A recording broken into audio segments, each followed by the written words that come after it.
Hello guys, good afternoon guys. Panibagong vlog na naman tayo guys.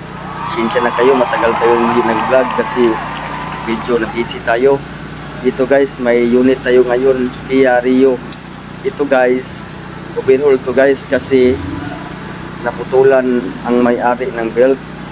Tapos na tumaktak po siya, biglang naputol yung belt kaya ubos lahat yung barbula. Salamat naman, hindi naman natiktahan yung piston, hindi naman yun nabutas kasi kadalasan ito guys, bali yung camshaft, butas yung piston, tapos yung barbula at sigurado yan talagang Bisaya pa baog. Una siya guys, atong unit na karon ni Kia Rio. O guys, naabot naman ang mating naman lahat ng mga pisa, so i-assemble natin guys. So let's go guys, samahan mo ako guys paano mag-assemble ng Kia Rio. Dagdag alaman to guys sa mga beginners na makabili ng sasakyan. Ingat kayo, dapat talaga dapat talaga 100,000 palit na kayong belt kahit hindi pa yan sira kasi mandatory yan palit ng belt talaga. O kung talagang safety na safety, dapat 80,000 lang palit na. Pero yung iba, pag walang mga budget, abutin ng 100,000, okay lang yan. Pero ito guys, nagtakbo na ito guys, itong Kia Rio guys, 300 na mahigit guys, kaya putol talagang belt. Nagamit kami ng generator yan guys, kasi yung walang kuryente guys, tapos parang matapos ang sakya guys, ginamitan naman ng generator kasi walang kuryente ngayon, run out. Kaya kailangan talaga magpaanda ng generator para matapos itong sakyan na to. Kaya guys, samahan mo ko guys paano magtanggal ng kuan guys. Sige guys, tanggalin natin ang valve seal guys. Samahan niyo ako paano magtanggal ng valve seal. Kasi guys, palitan yung valve seal guys kasi ang valve seal guys, kasi yung nagbago kami ng palitan namin yung barbo intake at saka exhaust, nag-grind kami kaya masira talaga ang valve seal kaya palitan namin. Tapos matagal ng valve seal, malutong talaga. Yan guys yung valve seal guys. Nasukat ng may kung sa kanya pa talang valve seal yung, kasi 0-0 yan guys, hindi yan pwede medyo malaki yung hole, yung butas ba, kasi pag yan kuan yan guys, Bisaya pa mapikil, sigurado umusok talaga sa sakyan mo. Kaya mag-ingat ka talaga guys, tapos pantay talaga yan yung butas guys. Kung kuan ka, disubyado ka, magkuha ka ng caliper, sukatin mo kung magkakuan yung tama ba talaga yung kalaki at saka yung kaliit yung butas. Yan ang mga sikreto sa baba magkabit ng valve seal guys, kaya mag-ingat talaga yung mga baguhan na may-ari sakyan. So may idea na kayo paano magpalit ng valve seal, paano magsukat ng valve seal, paano magtanggal. Yan guys, so tinanggal na lahat guys, kayo yung bago kabit na ni Maymay. So guys, samahan mo ako paano magkabit ng valve seal para kayo naman kayo may sasakyan kayo na mag-DIY kayo, di marunong na kayo magkabit ng valve seal at saka magtanggal. Let's go guys, fast forward tayo guys kasi matahaba yung video natin. Let's go guys, samahan niyo ako guys. Yan guys, kinabit na rin may yung valve seal guys. Guys, pasensya na kayo sa Tagalog guys kasi Bisaya ako, nahirapan ako mag-Tagalog guys kasi hindi ako sanay. Kayo na mag-kuhan guys, mag-intindi. Yan guys, kinabit na namin yung barbula, exhaust intake guys. Kailangan talaga guys, pagkabit yan guys, malinis talaga yung sa loob guys, kasi pag hindi yan malinis, magasgas yung valve seal paglagay mo sa barbula, kaya panginan mo talaga. Yan guys, so pinalinis ko mga spring ni Badong guys. Yan, kailangan talaga malinis pagbalik yan, kasi pag yan guys, pag may mga buhangin kunti yan guys, papasok yan sa valve seal, sirain yung valve seal. Kaya mag-ingat ka talaga guys pag magkabit ka dyan. Fast forward tayo guys kasi parang mahaba talagang video natin guys, para masamahan niyo ako paano matapos yung overhaul natin. Let's go guys.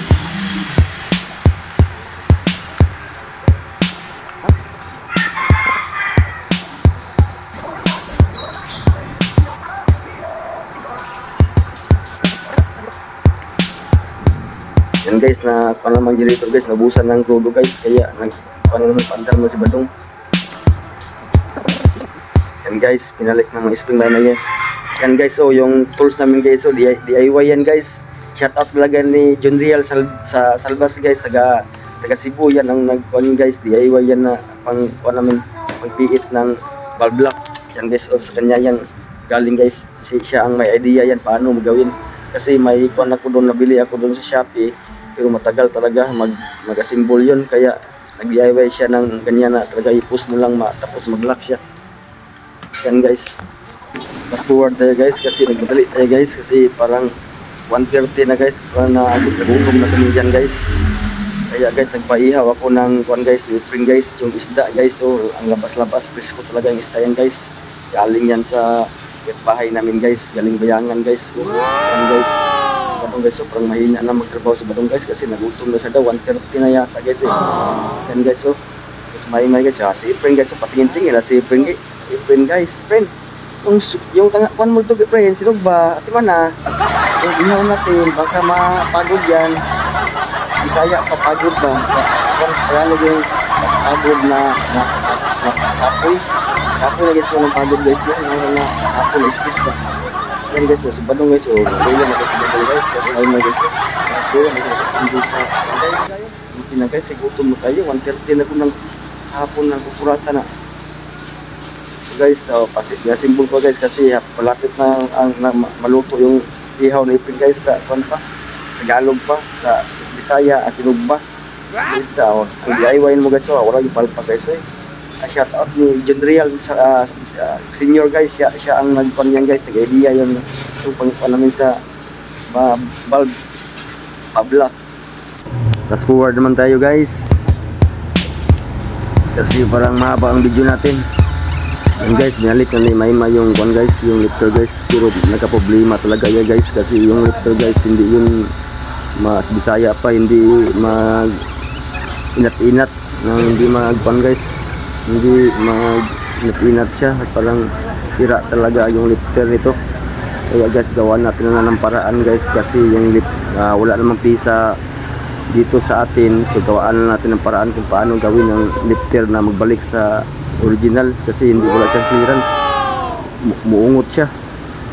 Kaya guys, so pinakot-ikot ko guys, parang magdula ng lifter guys sa spring ba, mag-spring guys ba, maginat-inat siya. Kaya guys, sira talaga ng lifter guys, pero gawaan natin ng paraan kasi hindi naman tayo makita ngayong mga lifter ngayon. Mag-order tayo, maghintay naman tayo ng 5 days guys, kaya guys, gawaan natin ng paraan to guys, paano ma-fix natin to, matapos to guys. Kasi kung mag-order tayo sa online, matagal talaga guys kasi mahirap yung visa ng Kia Rio guys. So guys, payo ko sa kanyo guys, magbili kayo ng sakyan guys, yung Toyota guys kasi yung visa, common talaga ang visa. Yan ang magandang sakyan dito sa Pilipinas guys. Sa atin guys, mga probinsya, Toyota talaga kasi visa madali lang hanapan natin. Kaya guys, yan guys, so pinahigpitan ko na yung kuan guys, yung camshaft kasi natapos na yan guys. Sa timing na yung nahigpitan ako na yung cylinder block. Yan, maghigpit ng cylinder guys, dapat pantay-pantay talaga. Pag 80 ang yung nakalagay dun sa manual, 80 talagang higpit yan. Yan, hindi yan pwede yan palampasin mo kasi mapisa naman yung gasket cylinder head. Kaya guys, so subukan guys, pinaikot ko na guys. Yan ang sikreto yan guys, pinubugahan mo kung may pressure ba talaga, kung okay ba ang timing. Yan guys, pinaikot ko na guys, kung wala ba sasabit talaga sa timing natin guys. Yan guys, maganda namang pressure. So walang problema itong timing natin guys kasi may pressure na naman yung mga head natin. Yan guys, so number 4 guys, bukan guys kung may pressure ba. Yan, malakas talaga guys. Tapos iniikot mo, iparing order mo yan guys kung saan ang una, i-tap mo yan. Tapos ikutin kung ano ang susunod na pairing order niya. Tapos lagyan, takpan mo doon ng kamay kung may pressure ba sa sunod na pairing order na yung sunod na puputok. Yan guys, pinaikot ko, pinatap ko yan. Tap number 1 yan, ang piston. Yan ang sekreto guys. Kung kayo naman mag-tap overhaul guys, yung mga baguhan na may sasakyan na gusto kayo mag-DIY, ito, sundin nyo guys, paano guys mag-DIY, pinag-alaman to. Paano yan guys, so pinaputok ko yung susunod ng puputok, number 3. Yan guys, so tingnan natin, paikot ni Badong. Yan, buto sa putok naman guys, so okay yan guys, good. Tapos number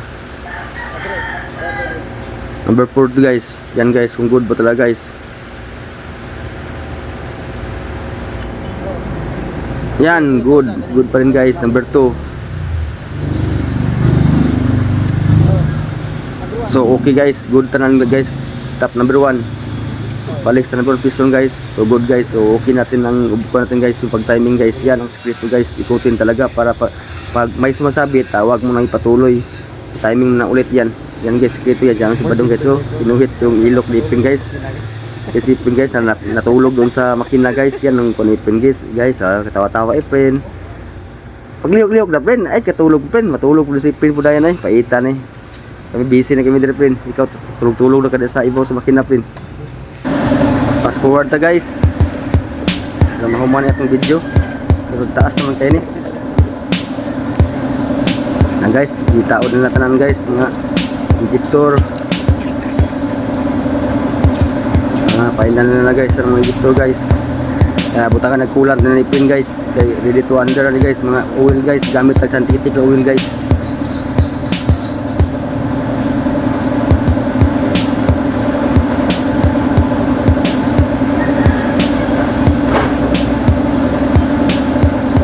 So okay na mga kabertang guys, ipabalik na kong ligid.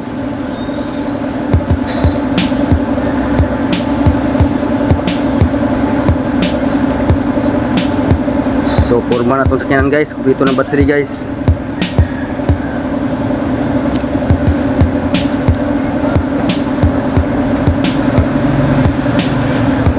So testingan na to guys kung mandar ba guys. Medyo naipit na guys, wala magpalpak ang trabaho guys. Wala may igor ang murigundo. Wala man ni kuan ni padayon. So gipatanggal lang spark plug guys. Ang taon to kung nabay kuryente guys. Kung nabay kuryente magawas. So start na to.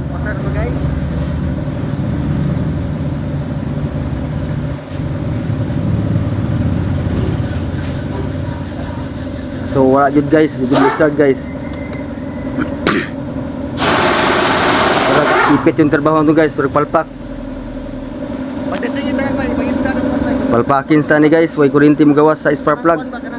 Magawas sa coil kuryente. Trouble na po ni guys, dahok problema ni guys. Sus, gini guys. Wayita ni guys.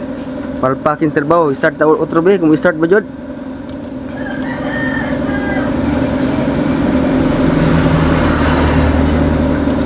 Wala jud guys tong trabaho guys, palpak jud, palpak.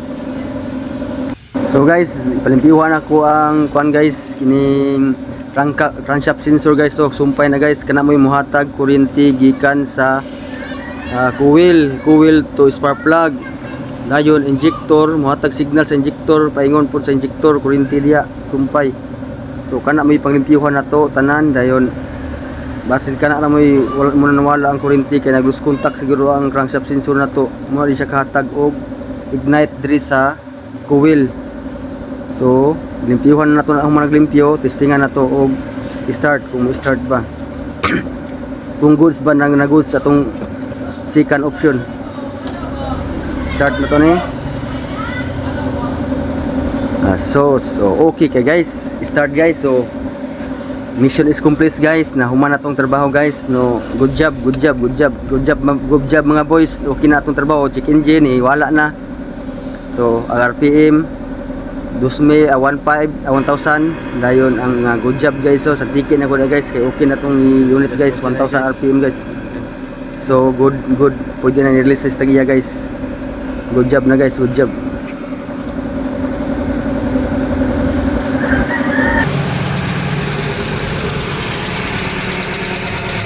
Kini guys, gikan sa sensor ni guys, mo ni problema na diri guys kini crankshaft sensor mohatag kuryente diri sa yang coil to spark plug. Dayon dire signal to paingon sa injector niya. So patubok injector. So ang nawala ani kini kuan guys, so kini mo inawalang kuryente mo tubol na mo kini crankshaft sensor mo problema guys nung nadugay mi ani. So okay na karon kay nagpiwa na mo trang wire at sa sensor, nag-lose contact ang battery, pula ground, additional mi ground. So good na guys. Ang problema ni guys, aircon na lang guys kay di na mo aircon. Muna lang among ayon. So okay na guys atong unit guys. Okay na atong pag-overhaul. So wala problema. So daghang salamat sa iyong paglantaw guys. Kaalaman naman guys sa mga DIY dia. So okay na tong unit guys. Pwede na ihatag ito sa kanya. Thank you for watching. Next vlog na naman guys. Share lang niyo guys. Parang sa uban po makabalo po sa tanan. Salamat.